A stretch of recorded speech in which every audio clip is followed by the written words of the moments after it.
Blood soaked through the gauze faster than I could replace it. The German shepherd whimpered, brown eyes fixed on mine with trust I wasn't sure I deserved. My hands moved on autopilot, suturing the gash across his shoulder while Mrs. Chen hovered behind me, wringing her weathered hands. "I'm so sorry, Dr. Mitchell. I don't have the money right now. Maybe next week, or... It's fine." The words came out harsher than intended.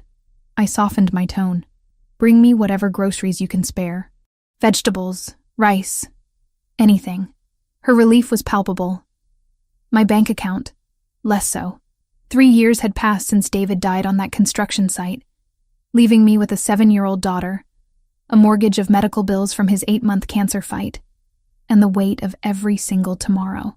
The veterinary clinic where I worked paid enough to keep us fed. Barely. Rent was another story. Dr. Mitchell, my boss Dr. Patterson, appeared in the doorway. His disapproval radiated off him in waves. "Another charity case? She's a regular client, who hasn't paid in 4 months. He crossed his arms. "This is a business, not a shelter." I finished the last stitch, my jaw tight. The dog needed medical attention, and we need paying customers. He walked away, muttering something about bleeding hearts and bankruptcy. Mrs. Chen pressed a container of homemade dumplings into my hands before leaving.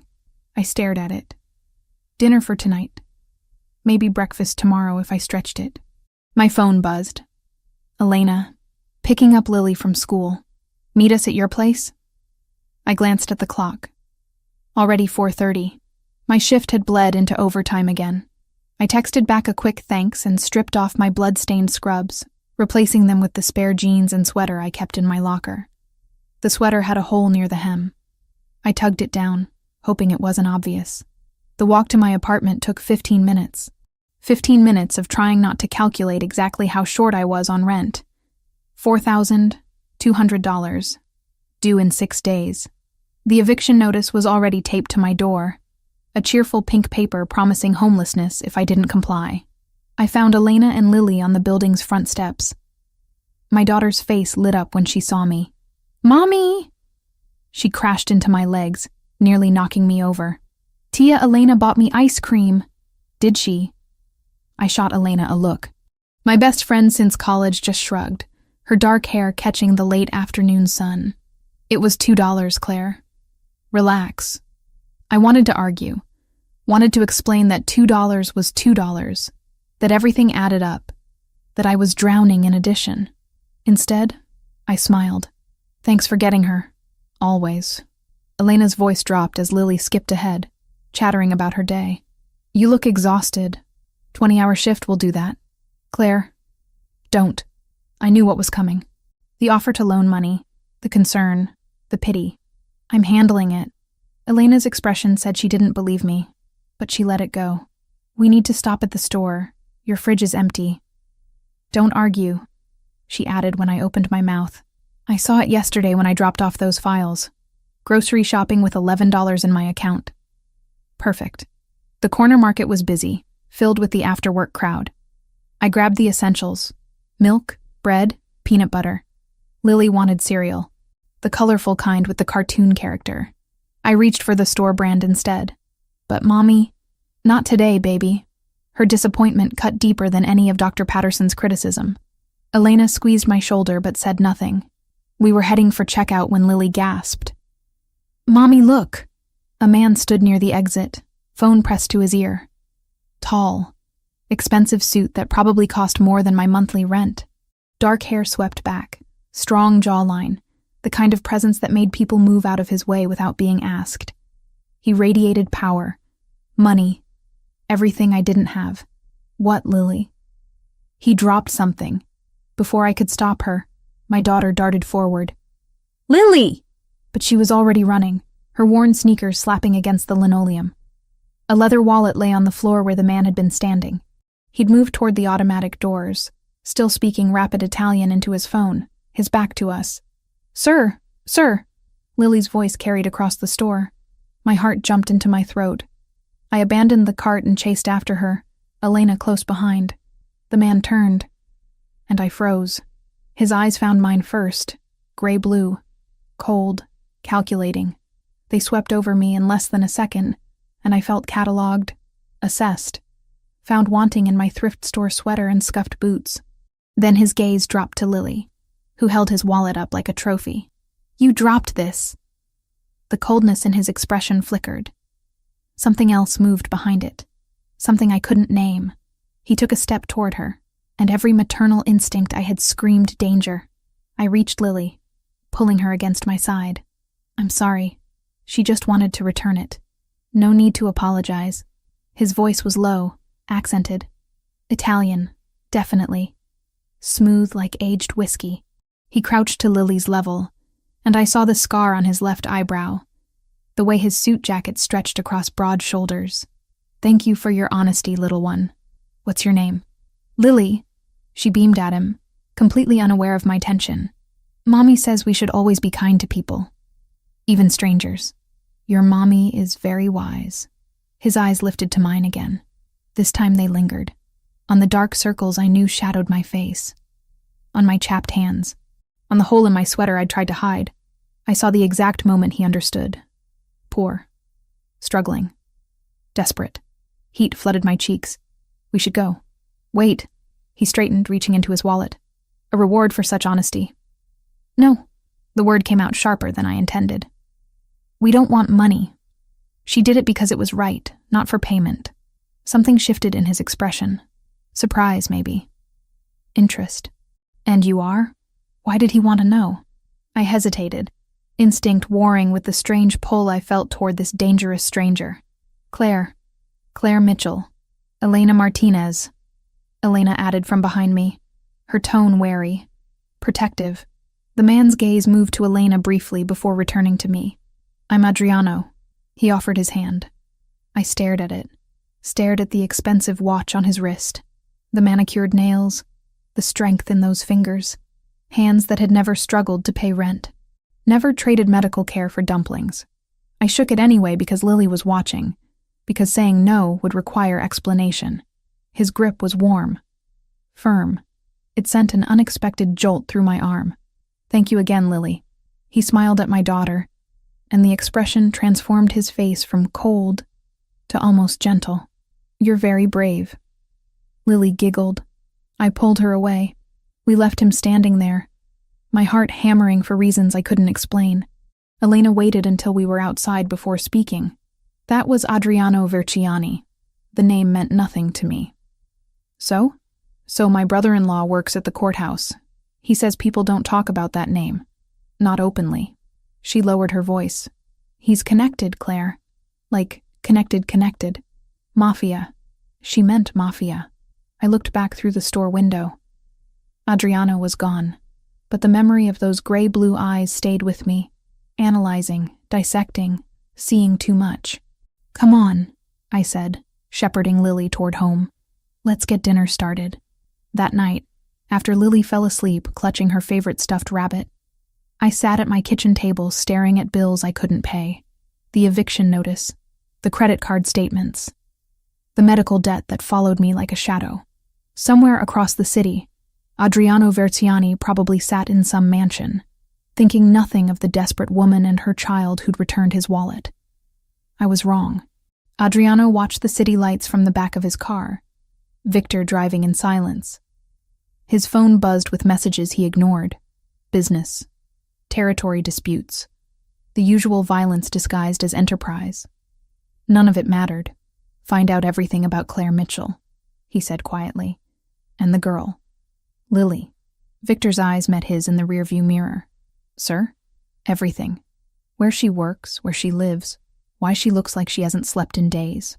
He turned the wallet over in his hands, remembering small fingers offering it up, green eyes meeting his with exhausted pride. "And the friend. Elena Martinez. Background on her, too." "Understood." Adriano leaned back, closing his eyes. He shouldn't care. Shouldn't give a damn about one struggling woman in a city full of them.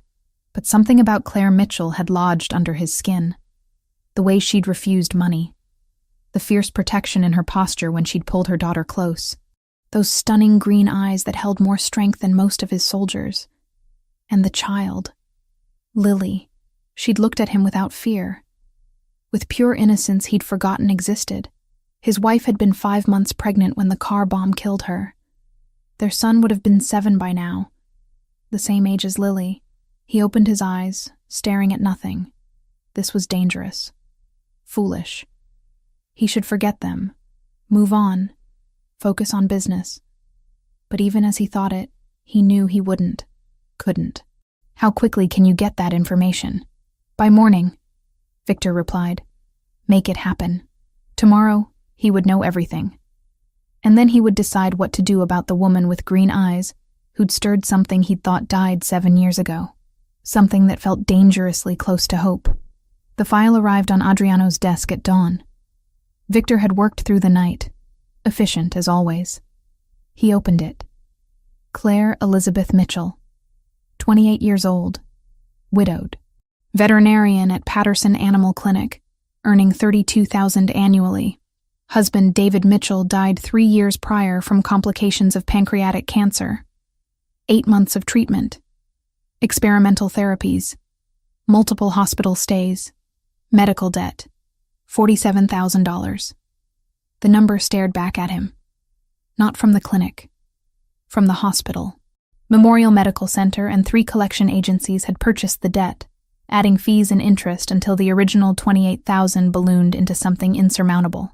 Rent, 3 months overdue. Total owed, $4,200. Eviction notice filed. Court date set for 6 days from now. He studied her photo, pulled from her veterinary license. Those green eyes looked directly into the camera, professional but tired even then. Beautiful in a way that had nothing to do with makeup or styling. Raw. Real. His chest tightened. The friend?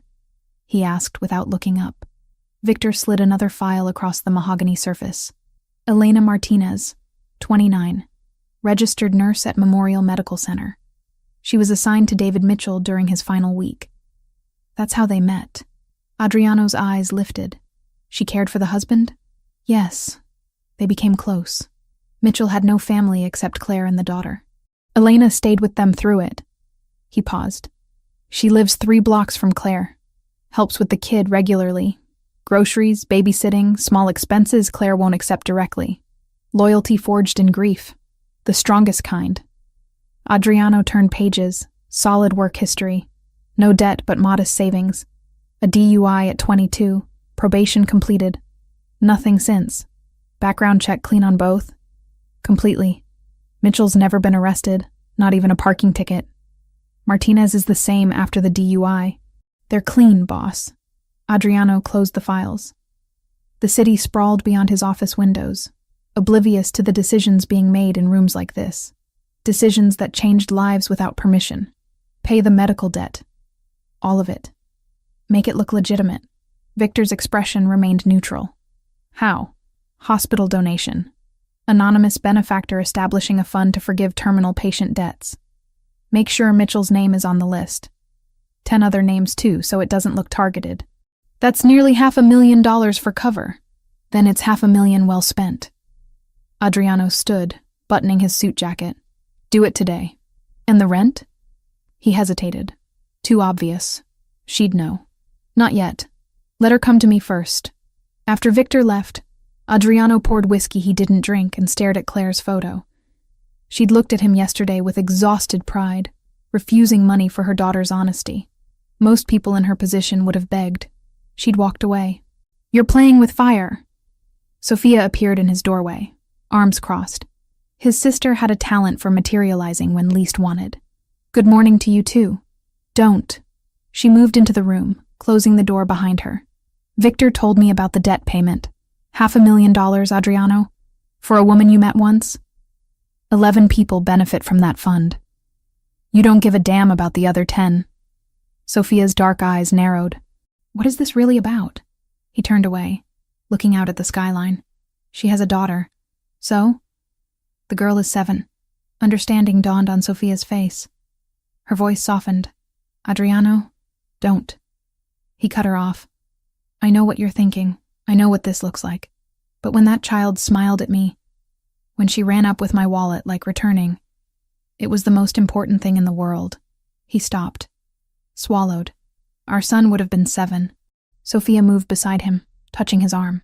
I know, but you can't replace him with... I'm not trying to replace anyone. The words came out harder than intended. I'm trying to help someone who needs it. Or you're trying to fill a void. Maybe both. He didn't say it aloud. Sophia sighed. The Russians are watching you. Volkov's been asking questions about territory. You bring civilians into this world. You paint targets on them. Then I protect them. Can you? Always? She paused. Be careful, brother. This path you're walking. It doesn't end well for people like us. Or for people we care about. She left him alone with his thoughts and his untouched whiskey. Claire's phone rang at 9:47 the next morning. Unknown number. She almost ignored it. Miss Mitchell? This is Jennifer from First National Bank. Her stomach dropped. Another collections call. I'm working on a payment plan. No, Miss Mitchell. I'm calling with good news. The woman's tone was bright. Your outstanding debt with Memorial Medical Center and associated collection agencies has been paid in full. The scalpel she'd been holding clattered to the metal tray. What? $47,312. Paid in full yesterday by an anonymous benefactor. You're one of 11 recipients of the Memorial Hope Fund, established to forgive terminal patient medical debts. Claire's heart pounded. That's not possible. I have the confirmation right here. The hospital will send official documentation, but I wanted to inform you immediately. Your credit report will reflect the payment within 30 days. After the call ended, Claire stood frozen in the clinic's surgery room. $47,000. Gone. Just like that. Colleagues asked me later how it was even possible. The hospital only repeated the same line, that I had been chosen as a recipient of the Memorial Hope Fund. I knew better. The timing was too perfect. But nobody dared question a miracle when it showed up. It was him. It had to be. She called Elena. I need to see you. Now. They met at Elena's apartment during Claire's lunch break. Her friend took one look at her face and poured coffee without asking. What happened? The debt. All of it. Someone paid it off. Elena set down her mug carefully. The guy from yesterday. Adriano. It's too convenient. One day after meeting him, suddenly I'm debt-free. Claire paced the small kitchen. He investigated me, Elena. Had to. How else would he know? Maybe you're overthinking. Am I? She spun to face her friend. You said yourself, his name means something. People don't talk about him. What kind of man has that reputation and randomly pays off a stranger's debt? Elena was quiet for a moment. One who saw something he wanted to protect. The words hit harder than they should have. Claire sank into a chair. I can't accept charity from some criminal. Can you afford not to? Elena's voice was gentle but firm. Claire, you were drowning. Now you're not. Does it matter how you got the life preserver? Yes, it matters. But even as she said it, she thought of Lily and those worn sneakers. Of the eviction notice. Of every night lying awake calculating impossible math. That evening, Adriano waited outside Patterson Animal Clinic. He leaned against his car, impossibly elegant in the fading sunlight. When Claire emerged, exhaustion pulling at her features, he straightened. We need to talk. Her eyes flashed, fury and something else. Something that made his pulse quicken. You're damn right we do. She stalked toward him, and he caught the scent of antiseptic and vanilla. Strange combination. Intoxicating. You had no right. Her voice shook. No right to invade my privacy. To investigate me like I'm some case file. I know. No right to pay my debts without asking. I know. Stop saying that. She jabbed a finger at his chest. You can't just... You don't get to... I'm not your charity project. You're right. He caught her hand before she could pull away. Her skin was rough from work, warm despite the evening chill. You're not charity. Your daughter deserves better than watching you struggle. You deserve better than carrying your dead husband's debts alone. She flinched. He'd hit a nerve. Don't talk about David. You don't know anything about him or what we... I know he was sick for 8 months. I know he died owing $28,000 that ballooned to $47,000. I know you've been drowning for 3 years. Too proud to ask for help. His voice softened. I know your daughter drew a picture of a happy family yesterday that included a father figure. Because she wants one. Tears glistened in those green eyes. How dare you? I dare because I see you, Claire. Really see you. Not just the struggle, but the strength. The woman who takes food as payment for saving animals, who works 20-hour shifts, who raises a beautiful, honest child alone. He stepped closer. I lost my family, my wife and unborn son 7 years ago. When Lily smiled at me yesterday, I felt something I thought was dead. Her anger wavered. So I'm what? Your second chance? No. You're someone who needs help, and I'm someone who can provide it. Let me. I don't even know you. Then get to know me. He released her hand. All I'm asking is a conversation, a real one, about what I can offer and what that means. You're one of them, aren't you? Her voice dropped. The kind of man who operates in shadows. Who has enemies. Yes. At least he was honest. Then helping me puts me in danger. Refusing my help leaves you in a different kind of danger. He gestured toward the clinic. Debt collectors. Eviction. Poverty. Those are dangers too, Claire. Let me handle mine while protecting you from yours. She wanted to say no. He saw it in her face. Pride warring with desperation. But before she could speak, her phone rang. It's my landlord. Her face paled as she answered. Hello? Adriano watched her expression crumble. Watched her grip the phone tighter, knuckles white. Tomorrow. But you first said 6 days. She listened. I don't have $4,000 by tomorrow. Please, just give me... Her voice broke. My daughter has school. We can't just... The landlord hung up. Claire stood frozen, phone still pressed to her ear. Claire. She looked at him. Really looked. And he saw the moment she broke. The offer stands. He said quietly. Whatever you need. Why? The word was barely a whisper. Why do you care?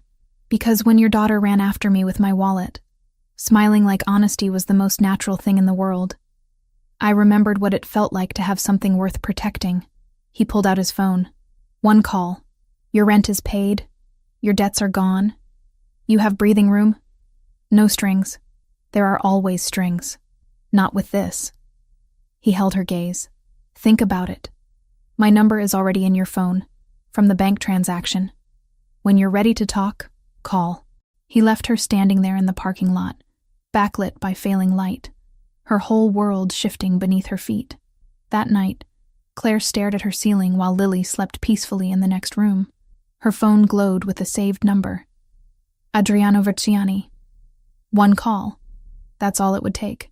One call, and her daughter would have security. But at what cost? Her phone buzzed. A text from the number. The offer stands, for as long as you need it. She stared at the words until they blurred. Then, hand shaking, she typed a response. We need to talk. Tomorrow. His reply came instantly. I'll be waiting. The car arrived exactly when he said it would. Black, sleek, too expensive for my neighborhood. Elena stood in my doorway with Lily, watching me hesitate on the sidewalk. You don't have to go, Elena said. But her eyes told a different story. We both knew I did. I'll be back in a few hours. I kissed Lily's forehead. Be good for Tia, Elena. Are you going to see the wallet man? Lily's innocent question hit harder than it should have. Yes, baby. We're just going to talk. The driver opened the door without a word. I slid into leather seats that probably cost more than my monthly rent. The door closed with a sound that felt final. Permanent. We drove north, away from the cramped streets and broken streetlights of my neighborhood, toward suburbs I'd only seen in magazines. Trees lined the roads here. Actual trees, not the struggling saplings the city planted and forgot. Houses became estates. Gates appeared, guarding privacy I couldn't fathom. The car turned onto a private drive. Wrought iron gates swung open, recognizing us somehow. My stomach tightened. The mansion appeared through manicured hedges like something from another world. Modern architecture, all glass and stone, perched on a hillside overlooking the city. Lights glowed warm from inside, but the building itself felt cold. Powerful. Untouchable. Like him. The car stopped. The driver opened my door. I stepped out on shaking legs, pulling my cardigan tighter even though the evening was warm. This way, Miss Mitchell. A woman in elegant business attire waited at the entrance. Mid-50s, sharp eyes that assessed me in seconds. I'm Rosa. Mr. Versiani is expecting you. I followed her through rooms that belonged in museums. Original artwork on walls. Floors so polished I could see my reflection. Everything whispered money in a language I'd never learned to speak. She led me to what looked like a study. Floor-to-ceiling windows overlooked the city. Adriano stood with his back to me, phone pressed to his ear, speaking rapid Italian. Even from behind, he commanded space. He ended the call, turned. Those gray-blue eyes found mine immediately. Claire, thank you for coming. I didn't have much choice. Something flickered across his expression. Not offense. Interest. There's always a choice. You could have refused. With my landlord demanding payment tomorrow, that's not much of a choice. He gestured toward leather chairs near an unlit fireplace. Please. Sit. I remained standing. I'd rather stand. This won't take long. Then I'll get straight to it. He moved closer, hands in pockets, casual in a way that felt practiced. I want to offer you and Lily a place here. A wing of the house, completely private. You continue working at the clinic. I provide everything you need, stability, security, safety. In exchange for what? Your permission to be part of Lily's life. His voice softened. Not as a replacement for her father, just as someone present, someone who cares. You don't even know her. I'd like to. He paused. I lost my family 7 years ago. My wife. Our unborn son. I thought I'd buried that part of myself with them. Then your daughter smiled at me, and I felt something I'd forgotten existed. The raw honesty in his voice caught me off guard. So we're what? Your therapy? No. You're people who need help. I'm someone who can provide it. He stepped closer. I won't lie to you, Claire. My business isn't legal. I have enemies. People who would use anyone close to me as leverage. But if you're under my protection, if you live here where security is absolute, you're safer than you've ever been. Safer from everyone except you. He didn't deny it. I won't hurt you. Either of you. That's not who I am. And who are you exactly? I crossed my arms. Some businessman with vague connections? Elena's brother-in-law says people don't talk about your name. That sounds like more than business, Adriano. You researched me. Of course I did. You think I'd bring my daughter into a stranger's life without asking questions? Respect flickered in his eyes. What did you find? Not much. That's the problem. Either you're very good at hiding, or people are very good at staying quiet. I held his gaze. Which is it? Both. He moved to a bar cart, poured amber liquid into a crystal glass. I run operations that exist in gray areas. Import, export, territory management. Sometimes those operations require persuasion. Sometimes they require force. I won't pretend to be something I'm not. You're in the Mafia. That word carries assumptions that aren't always accurate. He sipped his drink. But essentially, yes. The confirmation should have sent me running. Instead, I stayed rooted to the spot. And you want my 7-year-old daughter near that world? I want her protected from it. There's a difference. His jaw tightened. If you stay in your apartment, struggling, visible, you're vulnerable. Any enemy looking for leverage could see you. Use you. Here. You're untouchable. My family. Off limits. We're not your family. You could be. The words hung between us, heavy with implication I wasn't ready to unpack. Why do you even care? I asked finally. There are thousands of struggling single mothers in this city. Why us? Because your daughter has your eyes, and your courage, and your impossibly stubborn pride. He set down his glass. Because when you refused money for returning my wallet, you reminded me that goodness still exists, because Lily would have been the same age as my son. His voice cracked on the last word. Just slightly. Just enough. I'm not trying to replace them, he continued. I'm trying to do something good in a world where I usually do the opposite. Let me. I thought of Lily's drawing. The family with the father figure she'd never had. Thought of the eviction notice, the empty fridge, the endless calculations that never quite added up. 1 month, I heard myself say. Trial period. If it doesn't work, we leave. No arguments, no guilt. Deal. And I need to know we're safe. Really safe. Not just from your enemies, but from you. He moved close enough that I could smell cedar and something darker. You have my word. Both of you are sacred to me. Untouchable. Protected. Always. Words are cheap. Then let me prove it with actions. He extended his hand. 1 month.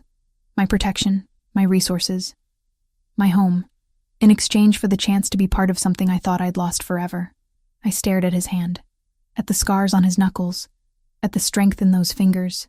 This man was dangerous, criminal, everything my rational mind screamed to avoid, but he was also offering salvation. I shook his hand. His grip was warm, firm, electric. 1 month, I repeated. 1 month, he agreed, but something in his eyes said he knew. Like I knew that we were both lying. This was already more than temporary. This was irreversible. Later that night, back in my apartment, Elena sat across from me nursing coffee while Lily slept. You're really doing this. I don't have another option. There's always another option. But Elena's voice lacked conviction. My brother-in-law says the Versiani name is connected to the old families, the ones that run things behind the scenes. I know what he is. Do you? Elena leaned forward. Claire, these aren't the kind of people you walk away from easily. I have Lily to think about. That's exactly why you should think twice. I have thought twice. I've thought 1,000 times. I wrapped my hands around my own mug. He lost his wife and son. Elena. He understands loss. Or he's using your sympathy against you. Maybe. Probably.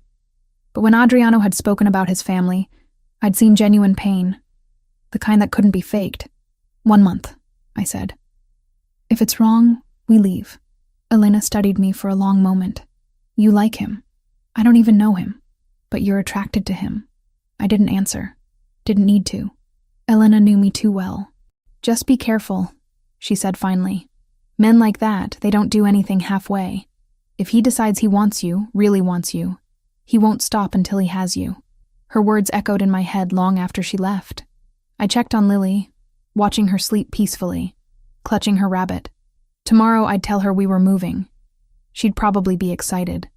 New room, new place, adventure. She wouldn't understand the danger, the complexity, the way her mother had just made a deal with the devil himself. My phone buzzed. A text from Adriano's number. The car will come Saturday morning at 10 to help you move. Bring everything. This is your home now. I stared at the words. 2 days. In 2 days, my entire life would change. I typed back. We'll be ready. His response came instantly. Good.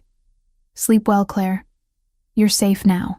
But as I lay in bed staring at my ceiling for the last time in this apartment, I wondered if safety was worth the price, if protection from one kind of danger meant exposure to another, and most terrifying of all, I wondered if part of me wanted this.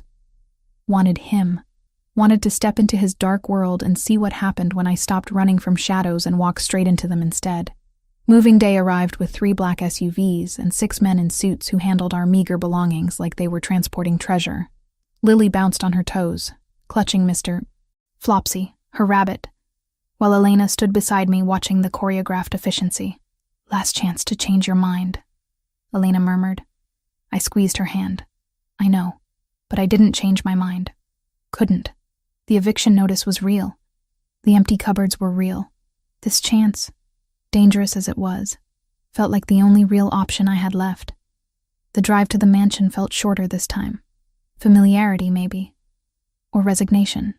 Lily pressed her face against the window, eyes wide as we passed through those iron gates. Mommy, is this a castle? Something like that, baby. Adriano waited at the entrance. Casual in dark jeans and a charcoal sweater that probably cost more than my car. His eyes found mine immediately, searching, making sure I hadn't fled. Welcome home, he said simply. Home. The word felt foreign on his lips. He crouched to Lily's level. Hello, Lily. I'm glad you're here. She hid behind my leg, suddenly shy. This powerful man, this stranger, was different in his territory. Bigger, more imposing. It's okay, I whispered. Remember? He's the wallet man. The nice man. Adriano added gently. Would you like to see your room? That got her attention. My own room? All yours, with anything you want in it. She looked at me for permission. I nodded, and she tentatively took his offered hand. Her small fingers disappeared in his, and something shifted in his expression, softened, like he'd forgotten what it felt like to hold a child's trust. We walked through halls that still intimidated me, past rooms I couldn't name, until Adriano opened a door and Lily gasped. The room was every little girl's dream. Pale lavender walls, a canopy bed with gauzy curtains, shelves already filled with books and toys. A window seat overlooked gardens I hadn't seen on my first visit. Sunlight streamed through like liquid gold. This is mine? Lily's voice was barely a whisper.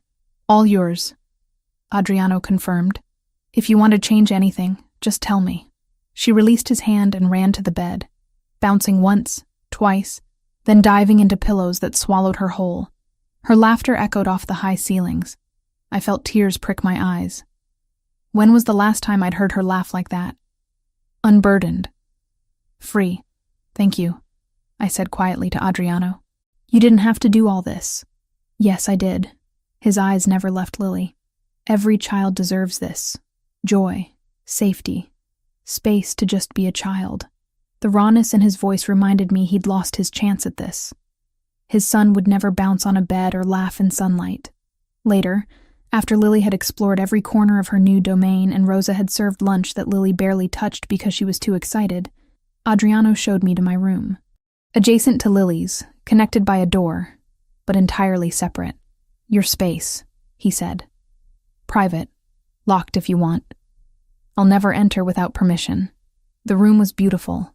Understated elegance, all cream and soft blue. A king-sized bed that looked like sleeping on clouds. An ensuite bathroom with a soaking tub I'd probably never use because I'd feel too guilty about the water bill before remembering I didn't have a water bill anymore. It's too much, I said. It's what you deserve. You don't know me well enough to know what I deserve. Then let me learn. He leaned against the doorframe, hands in pockets. That's all I'm asking, Claire. Time. To know you. To be part of Lily's life. To prove this isn't a mistake.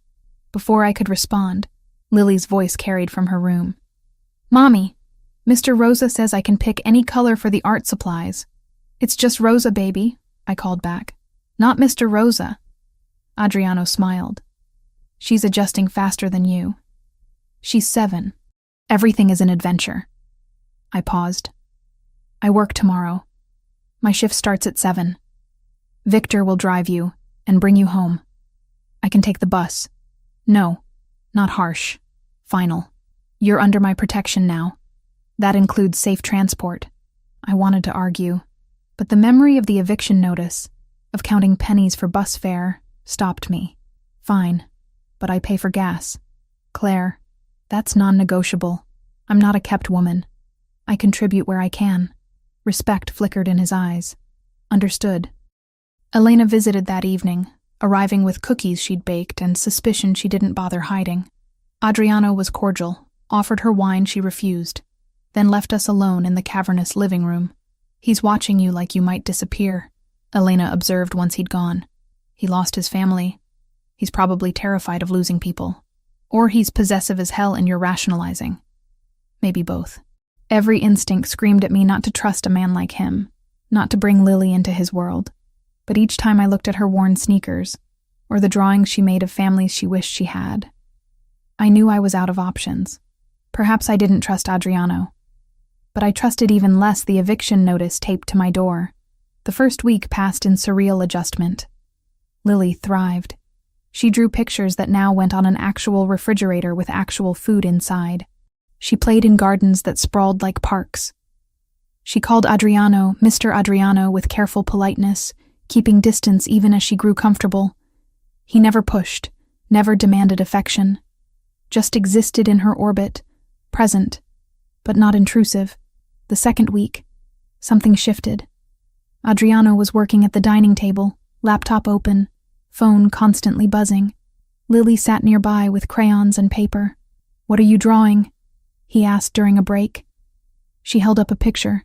Stick figures. A man, A woman, a child, my family.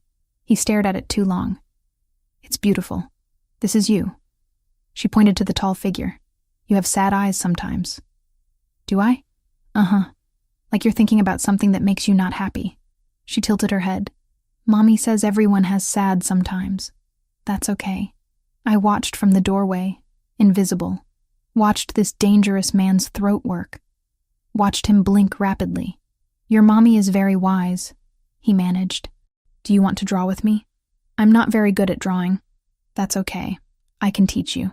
She said it so simply, so generously, like offering to share her most precious skill was natural.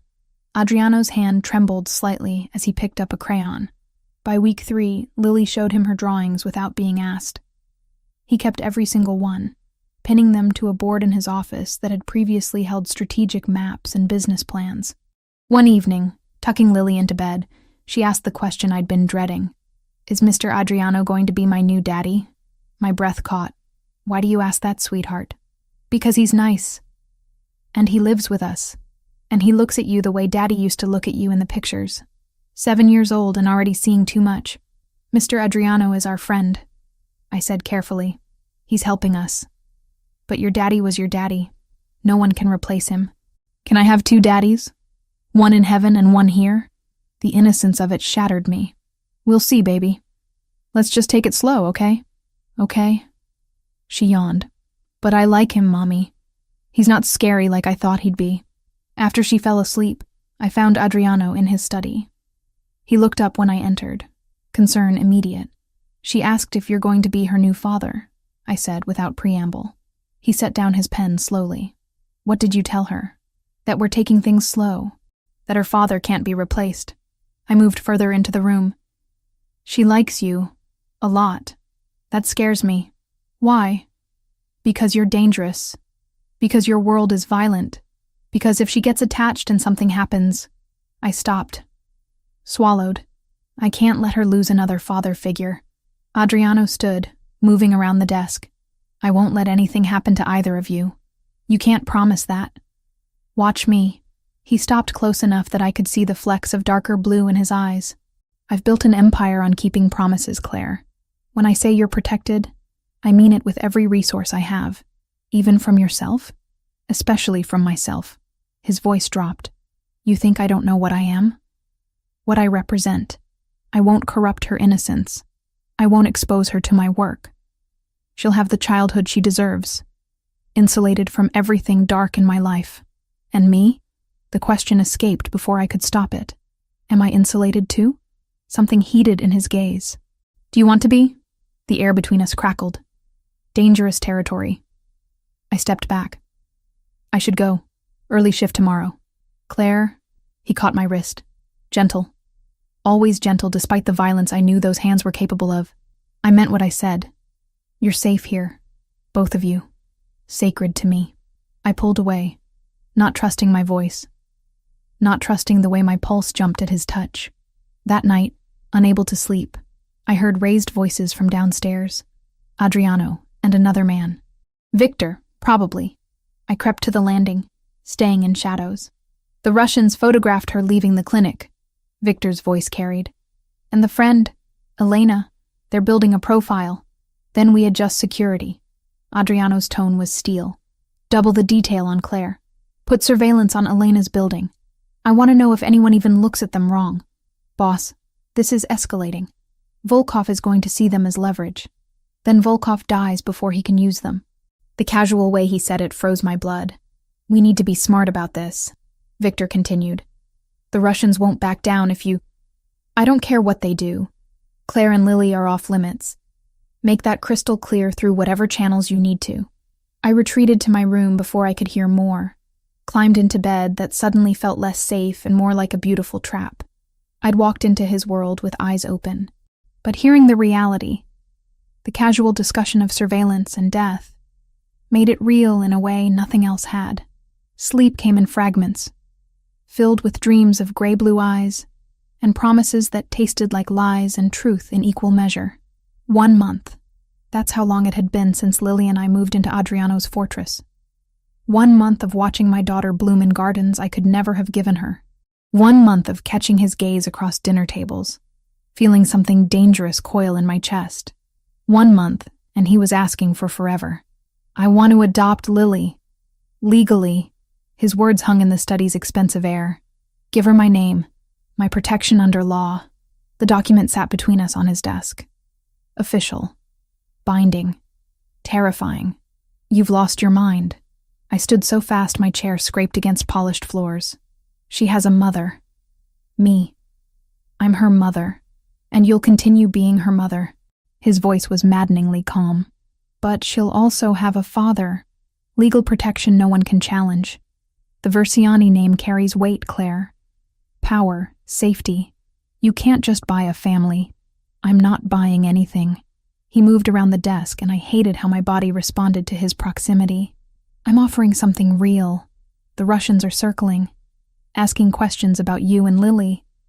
As my daughter legally, she's untouchable, off limits, protected by every resource I command. The Russians? My voice cracked. What Russians? The Solntsevskaya Bratva. They're competition. They know you're here. They've photographed you leaving the clinic. Photographed Elena visiting. His jaw tightened. As long as you're connected to me but not family, you're vulnerable. They could use Lily as leverage. The room tilted. You're saying my daughter is in danger because of you? I'm saying she's safer with my name than without it. He reached for me, but I stepped back. This isn't a whim, Claire. I've thought through every angle. Lily deserves the protection my family can provide. You both do. 1 month ago, we were strangers. Were we? His eyes held mine. Or were we always heading toward this moment? From the second Lily ran after me with my wallet, from the first time you looked at me with those green eyes. Stop. I pressed my hands to my temples. I need to think. I need to talk to Elena. Take all the time you need. But something in his expression said time was a luxury we didn't have. Elena's apartment felt smaller than I remembered. Or maybe I'd just gotten used to cathedral ceilings and endless space. She poured coffee with shaking hands when I told her about the adoption papers. He wants to what? Legally adopt Lily. Give her his last name. Jesus Christ, Claire. Elena sank into her threadbare couch. That's permanent. That's not something you undo. I know. I wrapped my hands around the mug, seeking warmth I couldn't find. But he says she's in danger. That Russians are watching us. Russians? Elena's face paled.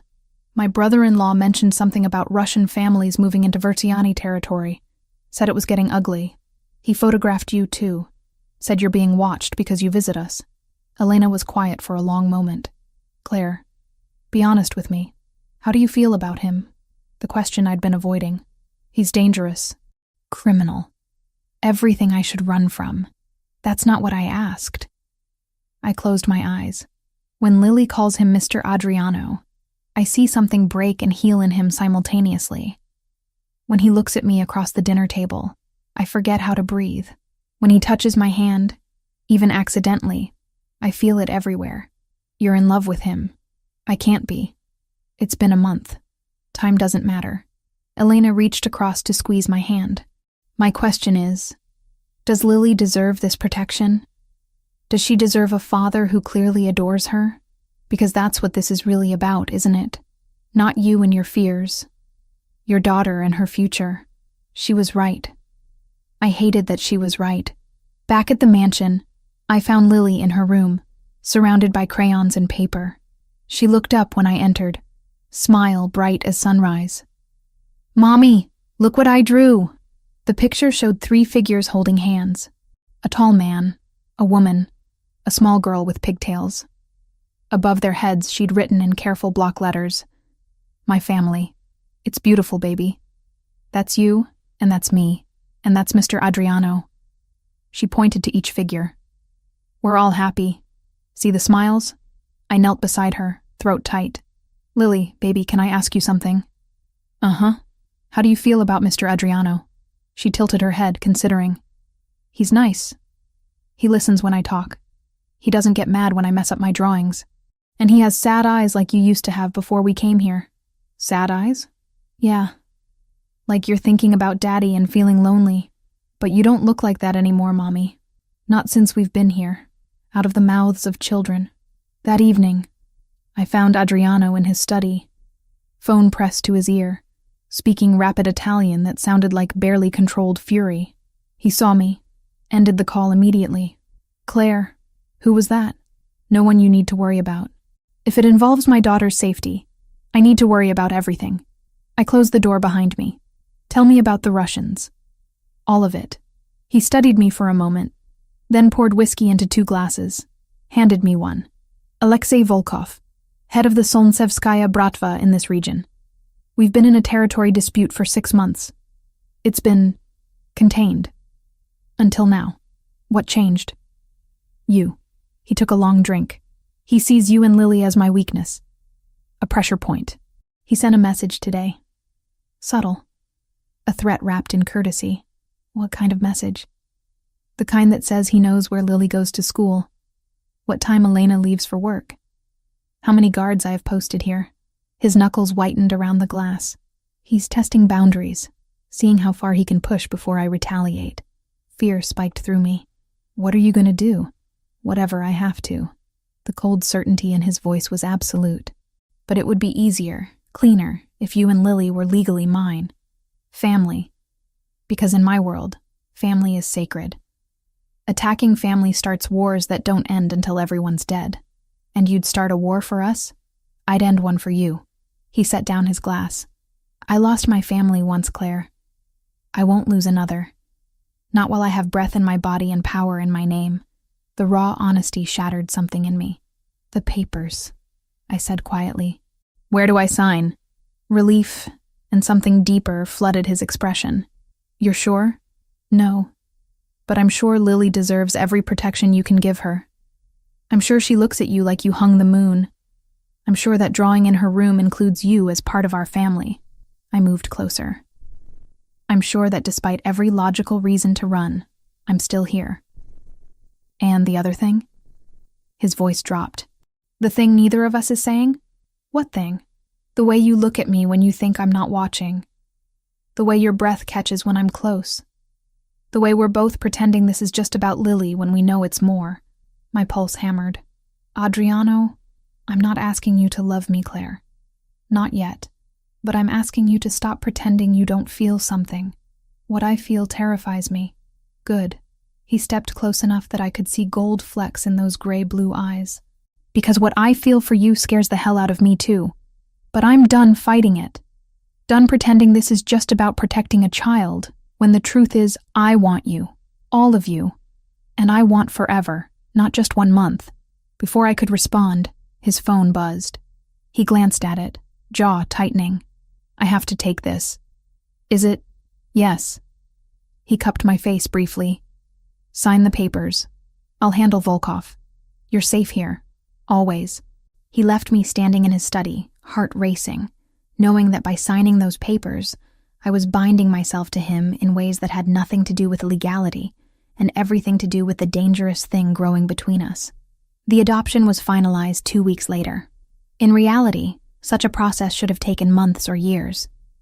But Adriano's influence, his lawyers, and the fear his name inspired in certain institutions moved mountains that would have remained immovable for anyone else.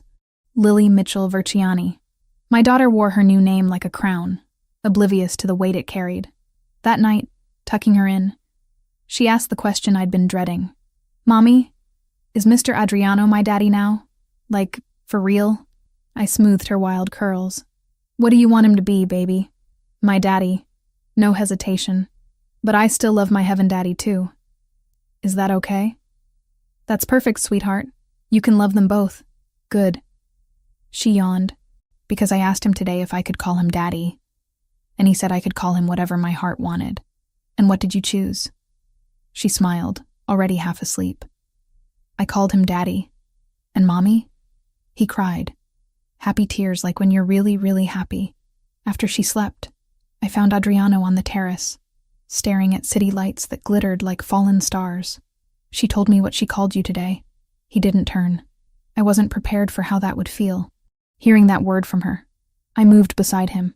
"Thank you, for giving her something I couldn't. You gave her everything. I'm just addition. You're more than that."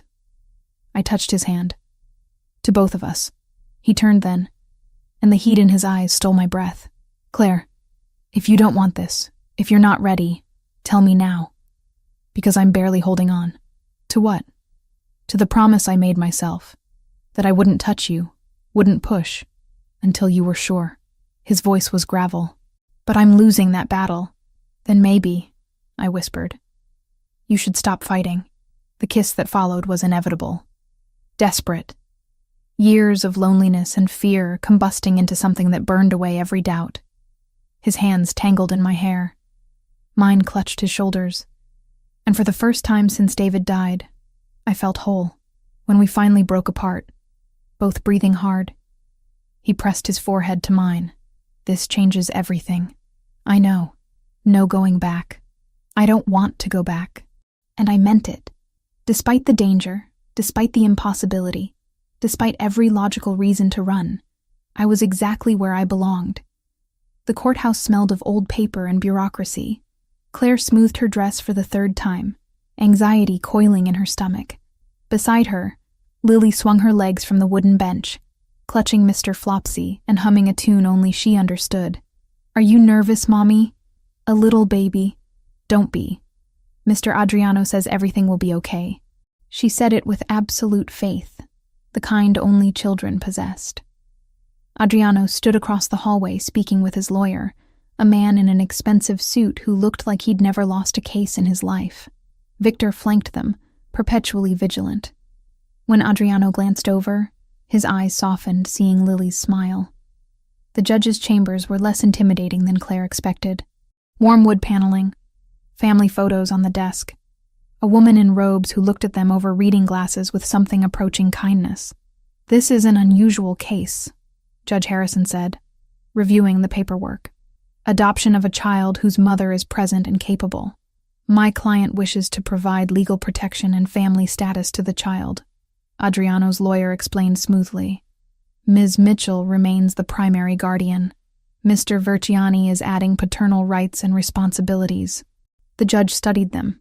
Mr. Verciani, why do you want to adopt this child? Adriano's hand found Lily's small one. Because she deserves a father. Because her mother deserves support. Because from the moment I met them, I knew they were supposed to be part of my life. And you, Ms. Mitchell? You consent to this? Claire's throat tightened. Yes, Your Honor. For Lily's protection and future. The judge looked at Lily. And you, young lady? How do you feel about Mr. Verciani becoming your legal father? Lily beamed. I love him. He's nice and he listens to me and he doesn't mind when I draw on his important papers. Despite the tension, laughter rippled through the room. Even the judge smiled. Well then. She signed the documents with practiced efficiency. Lily Mitchell Verciani. Congratulations to your family. Outside the courthouse, Lily stared at her new birth certificate like it held magic. That's a long name. A strong name, Adriano corrected, kneeling to her level. It means you're protected. Always. Can I call you Daddy now? Like, for real? Real? Something cracked in his expression. Raw. Vulnerable. You can call me whatever feels right, Principessa. She threw her arms around his neck. Daddy. The word hit him like a bullet. Claire watched tears he couldn't hide slide down his face as he held Lily close. This dangerous man undone by a 7-year-old's trust. That evening, the mansion transformed. Rosa had prepared a feast fit for celebration. Sophia arrived with gifts, Elena with homemade cake. Even Victor smiled, standing guard but present. To family, Sophia toasted, raising her glass. However we find it. To Lily, Elena added. The bravest little girl I know. To second chances, Adriano said quietly, eyes on Claire. And new beginnings. Lily clinked her juice glass against everyone's, delighted by the attention and normalcy of it all. For tonight, the danger felt distant. The threats felt manageable. After dinner, after Lily fell asleep exhausted from excitement, Claire found Adriano in the library. He stood at the window, tension in every line of his body despite the evening's joy. She adores you, Claire said softly. The feeling is mutual. He turned. Thank you. For trusting me with her. You've earned it." The space between them crackled with unspoken things. All evening they'd circled each other, glances holding too long, touches lingering. "Claire." He moved closer. "We need to talk about—" The explosion shattered the night. Windows erupted inward. Alarms screamed. Gunfire erupted like deadly fireworks. Adriano grabbed Claire, yanking her down as glass rained overhead. "Stay low!" He pulled her toward the hallway. "Lily!" They ran, footsteps pounding, shouts echoing. Adriano burst into Lily's room where she stood frozen, clutching her rabbit, tears streaming. "Daddy? I'm here, baby. Come here." He scooped her up, one arm around her, the other pulling Claire close. "We're going somewhere safe." Down corridors, past armed men taking positions, through a hidden door Claire had never noticed. A steel-reinforced room hummed with technology. The panic room. Adriano set Lily down, crouching to her level. "You're going to stay here with Mommy. Don't come out until I come back for you. Understand? You're leaving?" Terror widened her eyes. "Just for a little while." He kissed her forehead. "I promise I'll come back. I always keep my promises." "Adriano?" Claire grabbed his arm. "Lock it behind me." His eyes were steel. "Don't open it for anyone but me or Victor." "What's happening?" "Volkov." The name was a curse. "Lock the door, Claire, now." He left. The steel door sealed with a hiss. Claire gathered Lily close, sinking onto the bench, her daughter's sobs muffled against her chest. Outside, chaos reigned. Gunshots, shouting, the crunch of breaking glass. Claire sang softly, the lullaby from Lily's infancy, trying to drown out the violence seeping through reinforced walls. Minutes crawled. Hours. Lily eventually cried herself into exhausted sleep. Claire stayed awake, every nerve screaming. Then silence. Terrifying, absolute silence. Footsteps approached. Heavy, purposeful. "Claire, it's me." Adriano's voice. She fumbled with the lock, and the door opened. He stood there, suit ruined, blood spattered across his shirt and face. His knuckles were raw, his eyes were dark. But he was alive. Lily jerked awake, saw him, and launched herself forward before Claire could stop her. "Daddy, you came back." He caught her, blood and all, holding her tight. "Told you I would." "You're bleeding." "Not mine, Principessa. Not mine." His eyes found Claire's over Lily's head. Haunted, relieved. "You're both safe. That's all that matters." An hour later, Elena burst through the front door, escorted by Victor. "Oh, thank God." She crushed Claire in a hug. "When I heard—" "Are you okay? Is Lily?" "We're fine. Shaken, but fine." Elena's gaze swept the damage, the armed men cleaning up, the shattered windows. "This is what you've been dealing with? It's handled now," Adriano said, appearing with fresh clothes, the blood washed away. "Volkov's men are dead or captured. This was their last attempt." "Jesus Christ." Elena looked at Claire. "Are you sure this is safe? Safer than anywhere else?" Adriano said, before Claire could answer. "I failed tonight. Let them get too close. That won't happen again." After Elena left, and Lily was tucked back into bed, Claire found Adriano in his bathroom, cleaning a cut on his ribs. She appeared in the doorway, and he stilled. "Let me." She moved closer, taking the antiseptic from his hands. "I'm a veterinarian, remember? I know wounds." He said nothing as she worked, hissing slightly when she pressed gauze to torn skin. This close, she could see the exhaustion in his face, the weight he carried. "You killed tonight." "Yes. For us. Without hesitation." He caught her wrist. "I'd do it again. I'd burn this city down before I let anyone touch you." The intensity stole her breath. "You're covered in blood. Their blood. For your safety." His thumb traced her pulse. "Does that scare you?" "It should." She met his eyes. "But it doesn't. Maybe that makes me as broken as you." "You're not broken. You're the strongest person I know." The first aid forgotten, they stood inches apart, breathing the same air. The violence outside had stripped away pretense. No more dancing around what they both felt. "Claire," his voice was rough, "if you don't want this, tell me now." "I can't." She touched his face, fingers trembling. "I can't want this." But I do anyway. He kissed her like he'd been starving for it. Desperate. Consuming. She pressed closer, tasting violence and promise on his lips. His hands tangled in her hair. Hers clutched his shoulders. When they finally broke apart, both breathing hard, he pressed his forehead to hers. No going back from this. I don't want to go back. She meant it, despite everything. Despite the danger and the blood and the impossible reality, this was where she belonged. With him, in this beautiful, deadly world they'd built together. Stay with me tonight, he whispered, and she did. 3 days after the attack, the house felt different. Safer, maybe. Or maybe I'd just grown numb to the constant threat hanging over us like storm clouds. Adriano and I were no longer pretending. His hand found mine at dinner. His kiss greeted me in the morning. Lily noticed, of course, her 7-year-old eyes missing nothing. "Are you and Daddy boyfriend and girlfriend now?"